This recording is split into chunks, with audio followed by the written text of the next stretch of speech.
Hey everyone, we are back with the GameSpot's Indie Mix live stream. We are having the developers that are in town for GDC onto our stream. We are lucky enough that they're all in one place this week. I'm here with Rufus from 11-Bit Studios. Hi, hello. We're going to be showing off FrostPunk, a game that I'm particularly excited about. Right now, the release window is sometime in 2018, later in the year, supposedly. Actually, we already have the date. So it's 24th of April. Awesome. So not too far off. So you're showing off the game like what, a month before it comes out. So yeah, we're just going to start a new game. And so what's the elevator pitch for this game? You know, like steampunk city building is like what the tagline is, but how would you describe the game? Yeah, I would like to describe it as a society survival game. Okay. Because it has city building mechanics, but your main goal is to survive as a society. Okay. Cool. So that's the main idea, basically. Okay. So yeah, we're starting off with a new game. And so would you say it's more...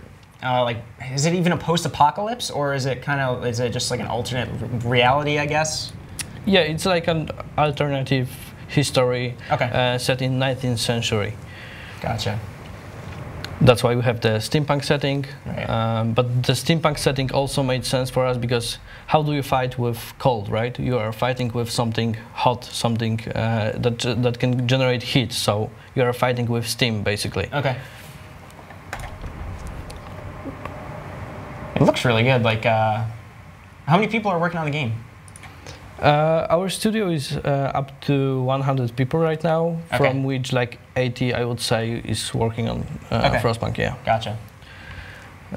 So this is the beginning of the game. Actually, this is like a pretty exclusive build. This is the first time we are showing the newest build to the people. And the main goal at the beginning always is to gather some coal, because you need the coal to generate, to activate the generator. So you people basically won't freeze to death, right? Sure, yeah. And that's your main resource, at least at the beginning? Yeah. Okay. You also have wood and steel, which are more like construction resources. Gotcha. I see you have your settlers, would you call them, or your people coming out of the main tower?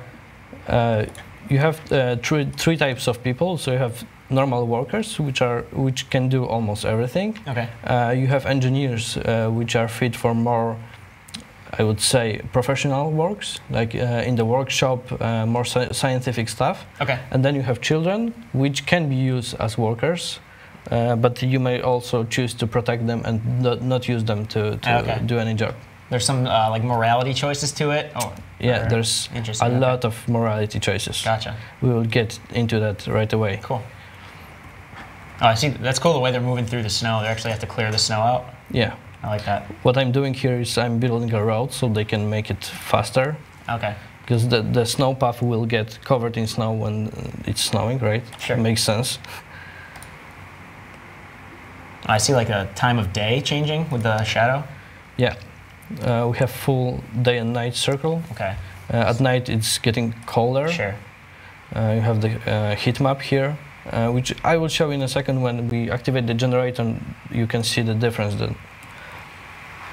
Cool. Actually, we already have some coal, so we can start the generator. Gotcha. So now when you go to the heat map, you can see that this area is being and so, hot enough. Yeah? So with your people, I'm assuming, is it like they can go out into the cold for a certain amount of time, but at some point they need to come back and warm up, or does that like kind of radiate outward? Is that an area of effect? Yeah, basically it's like an area of effect. You can upgrade it later on with different steam levels, different range settings. You can also put your generator on the overdrive during like very cold nights, so your people will survive. Cool. But then you need to avoid, this bar going up, because this is the stress level, and if it goes 100%, your generator will explode, and that basically ends the game. Gotcha. So you have to be very, very careful with that. Here you can see some quests that we are receiving, because the main campaign is quite story-driven, quest-driven. Okay. So it's not like a open box, sandbox city builder. You have to do new stuff all the time. You have to keep progressing. Gotcha. And you still, I'm assuming you have like teams of writers on the team, right? That were writing the campaign. Awesome. So there's main story, and there's also some like lore bits that you can discover later on. All right. What I'm doing here is I'm building a hunter's hut, So so the build plots are like radial, circular around the tower. Cool. Again, it makes sense because you want to keep as close to the generator as possible. Yeah, and also, does building along that road speed it up or help workers get to there faster? Yeah. Or? Okay, yes. Cool. And here is our first choice. Our people are asking us to build some shelters because they are freezing to death in the cold. Sure. So I'm deciding to give them some shelter. So I only have to provide shelters for half of the people that I have in my society right now.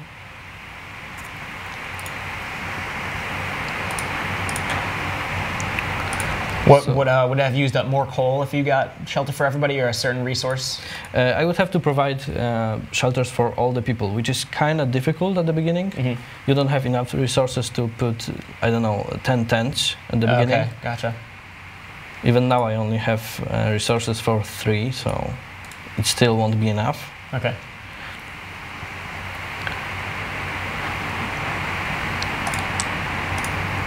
So will the entirety of this playthrough be based around this specific generator, or can you branch out and make other ones, or is it you trying to revolve around this one? Yeah, in the main campaign you are revolving around the main generator here, but there will be different scenarios available in-game. We are not spoiling them yet, so I'm not telling anything more at this moment, but there will be different scenarios in the game. Cool. And again, when you are making some decisions, you need to be sure that you are making them and you are not being like pressed by your people, right? Yeah. It's like the burden of being the leader, kind of, right? It's interesting. You don't often see RTS games combined with survival, but like now that I'm seeing it, it's like, did you have like inspiration for like, where'd you get the inspiration for how to do this? Because it seems pretty unique. Part of the inspiration is This War of Mine, our previous game, which was still a survival game about small group of people, right? Sure. Here we want to like widen the scope. Yeah. So now we have a whole society, a whole city. But we also, you know, we read some steampunky books. We watched some steampunky movies. Okay.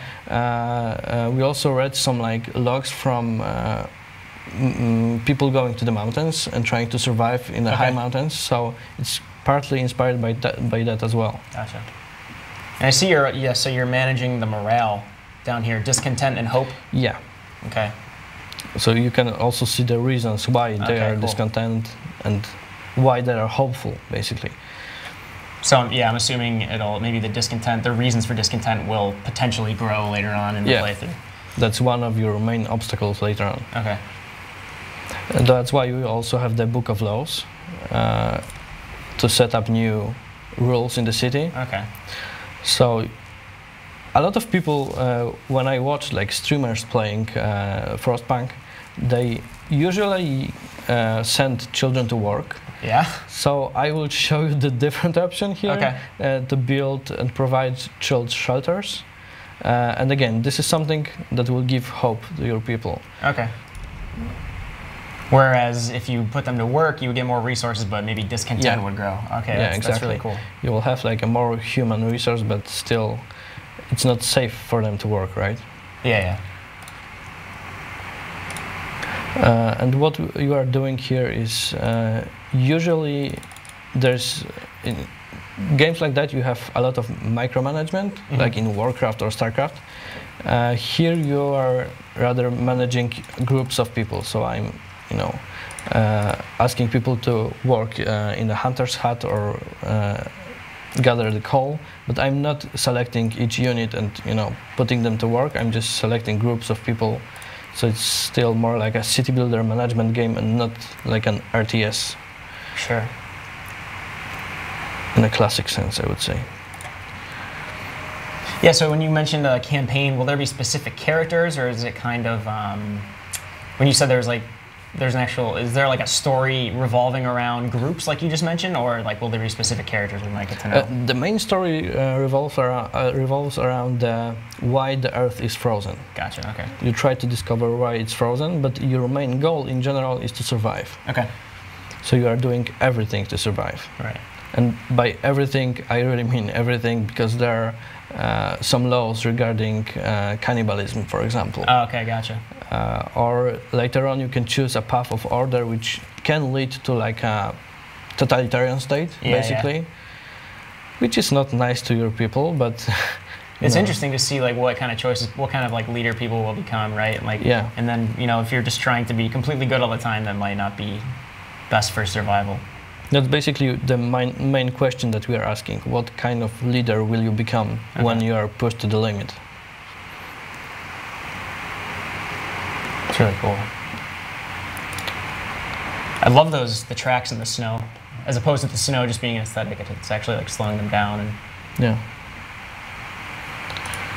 so presumably later on the base will start radiating outward, being bigger and bigger. Yeah, you will upgrade the generator to have the more heat outside, and you can expand the city. Are there any outside forces in the world aside from the cold, like animals or some sort of things that the people need to defend against? They are, but usually it's like quest-based during the exploration phase. I don't know if we will have enough time to show the exploration phase here, but I will try to make it work. But for example, you can meet some bears attacking people out there. And then you have a choice to engage the bears or try to escape. And of course, your decision will influence the story in some way. But yeah, the main enemy, so to speak, is the cold, the overwhelming cold all the time.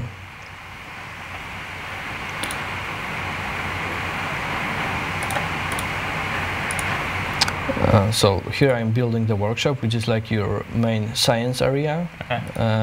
Thanks to this, you will be able to discover new technologies. Upgrades and whatnot? Yeah, exactly. So this is the technology, Cool. So you have all the different categories. What I'm going for here is the beacon, because I want to show the exploration.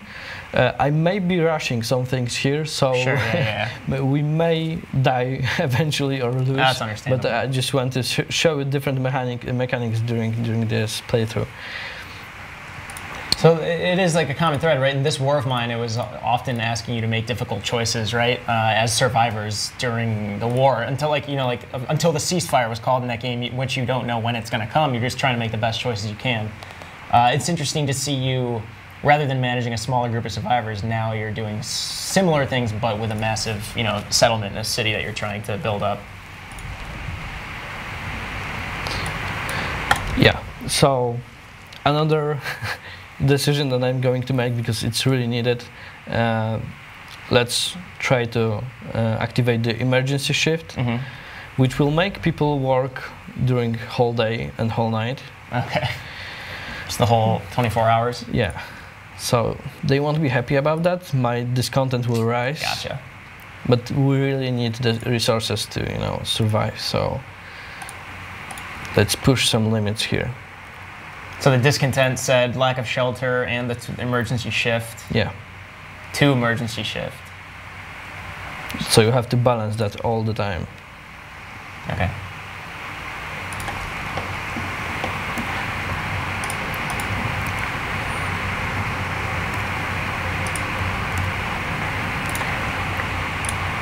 It's almost like that, probably just because of the city building and the leadership aspects, but there are elements of like a civilization game, right? But except not turn-based, right? This is real time and also much darker and more grim than a civilization game would be. I mean, you can nuke people in civilization, but the choices aren't always pushing you to your moral limits, I wouldn't say. Yeah, we always like to show the human perspective, right? That's why each character here has a name, has its status, family status. It's all here, basically. Those names are very steampunk. Gideon, Churchill, and Owen Everard. Yeah. Cool. So we have like a name generator for London-based English names, I would say. Which we had to tweak, not to generate names like Harry Potter, for example, to of course, avoid some copyright stuff. Yeah.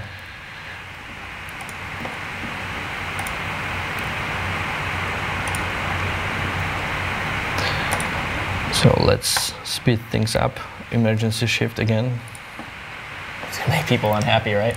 3 emergency shifts. Listen, it's not easy living in a frozen wasteland, right? Reminds me of what was that? The movie, the Korean movie, Snowpiercer. Snowpiercer. Yeah. Actually, pretty good movie. Yeah. One of the inspirations for some stuff here. Yeah.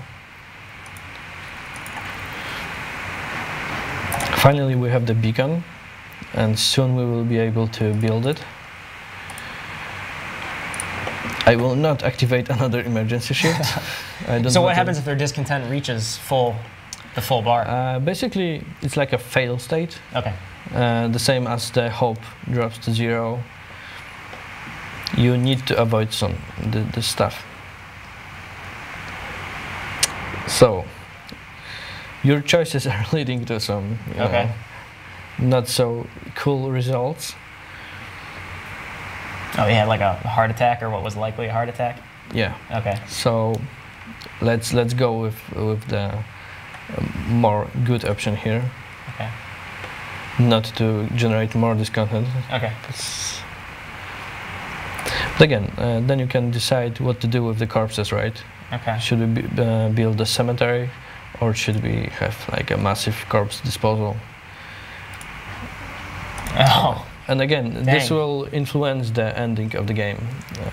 So if you just leave them there, obviously, like it's not going to take people to dig a pit, but you're also, increasing discontent or decreasing hope. So you're trying to prevent discontent from reaching the max. You're trying to prevent hope from reaching the minimum. Presumably, is there like a population count that you're trying to keep pretty high? 10. Okay. If that goes down, is that a fail state as well, all the way down? Yeah, basically yes. Gotcha. People can die if they get sick or during the events, during the exploration events. What we can finally do is to build the beacon. This is something really cool I wanted to show you. When we are building this kind of important buildings, you will have this kind of cool animation, like again in Civ games when you build like a wonder in your city, something like that. Cool. And it's a very important moment because before this phase you are kind of blind, you are only in this hall. Now you have eyes outside the hall and you can send expeditions. So this is like a huge moment for your city. You're not as isolated. Yeah. Oh wow. And this is the exploration map. Yeah. It's way bigger than I thought it would be. So at the beginning you only have 2 locations to explore, but every time you explore one, you will get more to explore, right? Yeah. So it's getting bigger and bigger all the time. And as soon as we can, we can send them already, send an expedition to our lost expedition. Some people were lost here, so we will try to rescue them. It will take 10 hours to get there for our scouts. So in the meantime, you can still manage your city. Do they have to are they ice climbers kind of to get out of this hole, so to speak? Yeah. Or? Okay. Yeah. Later on, maybe there will be different types of, different ways to get out. You said you were reading some books about people that went into the mountains and whatnot and tried to survive. Did you read about like the Donner Party in America? In the Rocky Mountains, there's this party of travelers who like kind of just I'm vanished. not sure. I haven't read it personally, but maybe some guys from our team did. Yeah, because overall this just reminds me of it. But yeah, so that map, could you run into other cities that are being built, or you could like spread out to build more cities with other generators, or are you kind of focused on this one? You are focused on this one mainly, yeah. You can find different stuff. I don't want to spoil too much because it's like story-based. So I will show you some things, but not the bigger ones. Sure. We still need to provide the shelter, which I will try to do now. And this is the thing, you have to, all the time you have to remember about different stuff. You have to remember that you need enough coal to keep the generator running. You have to remember about all the quests. You have to remember that your expedition is somewhere out there. Yeah. You have to remember to make new laws, because it's useful, right? What I like to do is, I will give you an example. Chilled shelters seems useless at the beginning, because you are not getting anything from it, right? Only some hope or something very small reward. But later on, thanks to this, you can teach children to be medical apprentices. Gotcha. So okay. they will help in the medical posts, and it's really useful because a lot of people get sick later on. So. Awesome. So even some of the better, like some of the like more objectively good morality decisions will pay off if you're like in the long run. They may pay off or may not. Might or not. Yeah. Yeah. It's not so easy. Yeah. So unfortunately, we might be running up on all the time we have. Unless there's anything like last minute you wanted to show us while you're here. I can show you.